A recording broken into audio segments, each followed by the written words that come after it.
নমস্কার, ভাস্কর চক্রবর্তী বলছি ওম ERP take থেকে। আজকে প্রায় এক সপ্তাহ বাদে একটু ভিডিও করার সুযোগ পেয়েছি, মাঝখানে একটু গ্যাপ হয়ে গিয়েছিলো। বেসিক্যালি আজকের ভিডিওতে একটা বিগেস্ট আপডেট, যেটা আমি থাম্বনেল দেখলে বুঝতে পারবেন যেটা আমি করেছি, এবং সেটা আজ থেকে মর্নিং থেকেই ব্যাচ থেকে ইমপ্লিমেন্ট করা শুরু করেছি। রানিং যত স্টুডেন্ট আছে সবার ক্ষেত্রেই চলবে, এবং যারা পুরনো স্টুডেন্ট তারা হয়তো বলবে যে আপনারা তো এই সুযোগ পেলাম না। আমি তাদের ক্ষেত্রেও বলছি, তাদেরকেও বলছি, আমি তাদের ক্ষেত্রে এই ব্যবস্থা আমি করবো। তো এখন ঘটনা হচ্ছে যে আমি তো পুরনো স্টুডেন্টদের জন্য বা নতুন স্টুডেন্টদের জন্য বলেছিলাম গত সপ্তাহের আগে যে রবিবার দিন বসে ডিসকাস, সেটা কেউ রাজি হলো না, কেউ তো ফলো আপ করলো না। এখন শুধুমাত্র আমি নিজেকে ইন্টারেস্ট শো করে তো গায়ের জোরে আপনার নিজস্ব ইন্টারেস্ট বা টেনাসিটিকে বাড়াতে পারি না। আপনি এসএপি করছেন একটা বিরাট উদ্দেশ্য নিয়ে যে আপনার কেরিয়ারটা চেঞ্জ হবে, তো সেই কেরিয়ারটা চেঞ্জের পেছনে আপনাকেও তো এফর্ট দিতে হবে না। এরকম তো নয় যে 6টা মাস ইনভেস্ট করলাম আর তারপর আমাকে এসে বলবেন যে আমার কেন জব হচ্ছে না। যদি এই কনসেপ্ট নিয়ে বসে থাকেন তাহলে কিন্তু খুব মুশকিল। আজকে আপনাকে জব পাওয়ার জন্য যা যা করতে লাগে সব কিছু করতে হবে। অ্যাট প্রেজেন্ট জবটা যে আপনি পেয়েছেন তার জন্য আপনাকে যথেষ্ট মূল্য দিতে হয়েছে, যথেষ্ট পরিশ্রম করতে হয়েছে, সেটাও কিন্তু খুব একটা ইজি হয়ে তা আসেনি। তো এনিওয়ে, আমি একটা কথা বলি, এসএপি কেরিয়ারের যে কোনো প্রফেশনালের পক্ষেই, অ্যাটলিস্ট আমি যে সমস্ত মডিউল নিয়ে কাজ করছি তাদের যে কোনো ফ্রেশার লেভেলের স্টুডেন্টের পক্ষে যারা শিখছে, টোটাল যে তার কেরিয়ারের, যদি আমি এটা ওয়েটেজ ধরি, এসএপি নলেজের যে ওয়েটেজ যদি ধরি, নলেজ শব্দটা ব্যবহার করি খুব ভালো, এই ওয়েটেজের অলমোস্ট 45%, 50%ও বলা যেতে পারে। 40% তো হবেই। এটা ডিপেন্ড করে আপনার টি কোড, ট্রানজ্যাকশান কোড যেটা এসএপিতে ইউজ করি সেটা মনে রাখা, এবং সেই মনে রাখা শুধু তাই নয়, এই স্ক্রিনটার কীরকম আসবে ওই টি কোডের এগেনস্টে সেইটাকে মনে রাখা।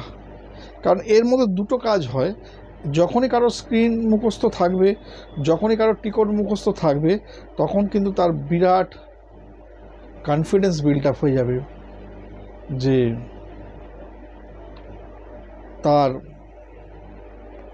আলটিমেটলি নলেজটা কতটা আছে, তার ভেতরে একটা বিশাল কনফিডেন্স গ্রো করে যাবে।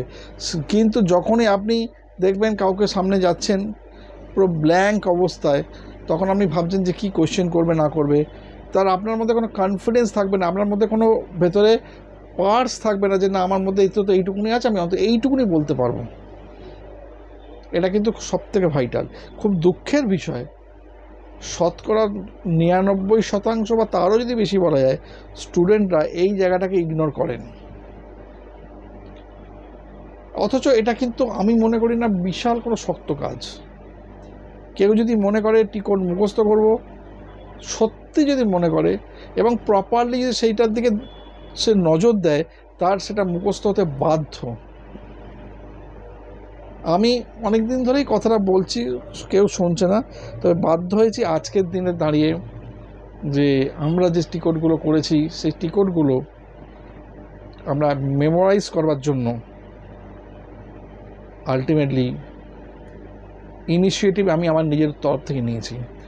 দেখুন, সকালে আমি 3টে ব্যাচ, যেগুলো নর্মাল ব্যাচ ছিল, তাদেরকে আমি একটা কথাই বলেছি যে যতটা ক্লাস আমাদের হয়ে গেছে, কামিং ক্লাস আজ থেকেই সেই ক্লাসগুলোর একটা মোটামুটি রিভিশন, রিভিশন মানে প্র্যাকটিক্যাল রিভিশন নয়, জাস্ট টপিকের কনসেপশন ওয়াইজ যে রিভিশন, সেই রিভিশন যে এইটার মানে কি, এইটার মানে কি, এভরিথিং এই, এবং তার সঙ্গে 10টা করে টি কোর্স আমি একদম খাতায় নোট করিয়ে দিচ্ছি এবং তার ফাংশান দিয়ে, এবং এই টি কোডগুলোকে বলছি এইটাই আপনার জব কামিং উইকের জন্য।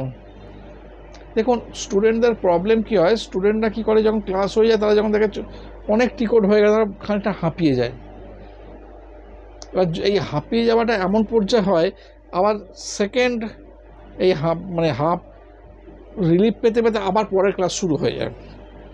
তাহলে হচ্ছে ক্রমশ বোঝাটা বেড়ে যাচ্ছে।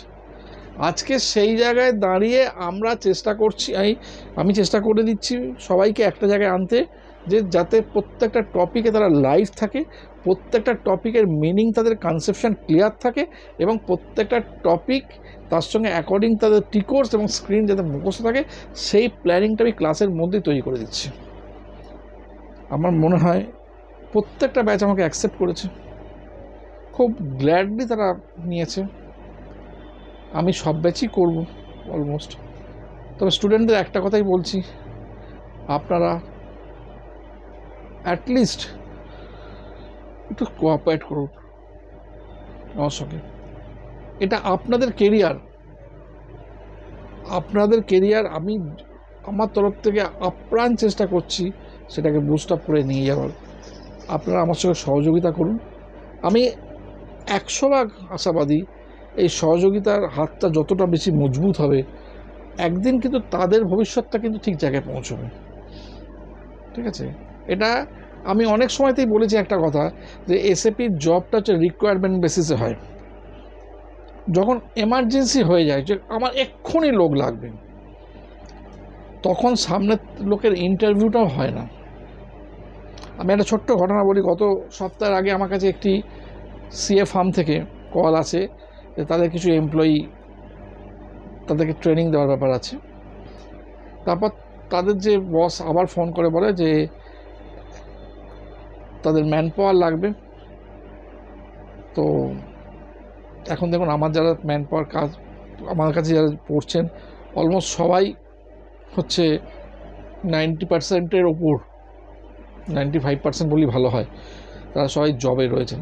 এখন সেই সমস্ত জব ছেড়ে কেউ ফট করে সিএ ফার্মে কেরিয়ার শুরু করবে, এটা তো আমার পক্ষে তাদেরকে বলা সম্ভব নয়। পসিবল কারা, যারা একদম ফ্রেশার রয়েছেন তাদের পক্ষে। তো আমি আমাদেরই একজন স্টুডেন্টকে এখান থেকে রেফার করেছিলাম, এবং তাদের এতটাই রিকোয়ারমেন্ট ছিল, তারা তাকে কিন্তু অ্যাবজর্ব করিয়ে নেয় মোটামুটি ভালো স্যালারিতে। যার স্যালারি সবাই পাচ্ছে স্ট্যান্ডার্ড স্যালারি, সেই স্যালারিতেই তাদেরকে কেন করে নিয়েছে, যে তাদের যে রিকোয়ারমেন্টটা রয়েছে সেই রিকোয়ারমেন্টটা খুব এমার্জেন্সি ছিল। ঠিক আছে, এবং তারও কনফিডেন্সটা বিল্ড আপ হবে যে সে অ্যাটলিস্ট এন্ড ইউজার হলো, তাকে সাপোর্টিং লেভেলে কিছুটা যদি এডুকেশন থেকে পাওয়া গেল, তো ন্যাচারালি তার পক্ষে একটা কনফিডেন্স তৈরি হবে যে না, আমি পরবর্তীকালে এটাকে নিয়ে আরও এগোতে পারবো। তো ফ্রেন্ডস, আমি আপনাদের প্রত্যেককে বলছি, এই ধরনের রিকোয়ারমেন্ট, এই ধরনের সিনারিও, এই ধরনের সিচুয়েশান প্রত্যেকের জীবনেই আসছে। আপনারা যতটা সেটাকে ইনভাইট করছেন, যতটা নিজেদেরকে পজিটিভ রাখছেন, তার উপর এই জায়গাটার স্ট্রেংথ আরও বাড়ছে। এটাই হচ্ছে বাস্তব সত্যি একদম। আমি সবথেকে বড় কথাটা বলছি, যেটা যারা পুরনো স্টুডেন্ট অলরেডি শিখে গেছে, তাদের যদি সত্যি আগ্রহ থাকে, আমি তাদেরকে নিয়েও কিন্তু একটা বুট ক্যাম্প টাইপের করে সানডে কোনো একটা দিনে সেখানে তাদের কিন্তু এক জায়গায় নিয়ে তাদের ক্লাসটাকে করাবো।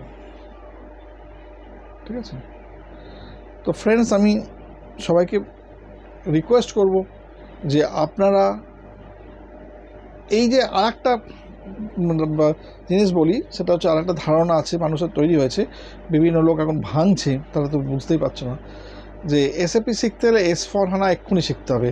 এটা সম্পূর্ণ সর্বৈব ভুল ভ্রান্ত ধারণা। আমি অফিসিয়ালি বলে দিচ্ছি আপনাদেরকে, এসএপির প্রপার ইন্টারভিউস চলছে পুরোপুরি ECCর উপর বেস করে, তাকে কোয়েশ্চেন সেই হিসেবে করা হচ্ছে। S/4HANA তার নলেজটা কী আছে এবং তার সেখানে ডিফারেন্সটা কী আছে সেটা জানে কেন তার জিজ্ঞেস করা হচ্ছে।